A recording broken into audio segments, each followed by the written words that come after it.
সম্মানিত viewers, মহিষাগান্ধী sporting ক্লাবের উদ্যোগে আয়োজিত ফুটবল টুর্নামেন্ট ৯০ মিনিট খেলায় তারা অক্লান্ত পরিশ্রম করে কোনো দল কোনো গোল দিতে পারে না।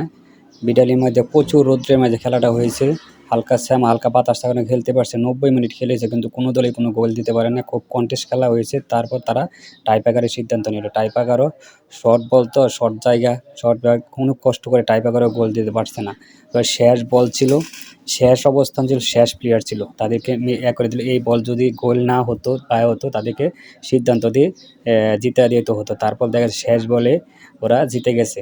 লাল দল, সবুজ দল হারলো, লাল দল জিতলো। মহিষাগান্ধী স্পোর্টিং ক্লাবের আয়োজিত খেলা ওরা আনন্দিত করলো এবং বললো সামনে যেতে ভালো খেলা উপহার দেয়, তাহলে মহিষাগান্ধী স্পোর্টিং ক্লাব আরও খেলা আয়োজন করে দেবে ইনশাআল্লাহ। সকলে মহিষাগান্ধী স্পোর্টিং ক্লাব পাশে থাকবেন, দোয়া করবেন সবাই যেন ছেলেরা ভালো খেলতে পারে আর মহিষাগান্ধী স্পোর্টিং ক্লাব ভালো কাজগুলো মহিষাগান্ধীর দেখে করতে পারে ইনশাআল্লাহ। সামনে ভালো কিছু আয়োজন হবে, সবাই সহযোগিতা করবেন। গ্রামের ছেলেদেরকে দেখবেন ওরা একদিন ভালো কিছু উপহার দিতে পারে, যাতে মাদকাসক্ত থেকে দূরে থাকতে পারে। এই জন্য খেলাধুলা আয়োজন করা হয়।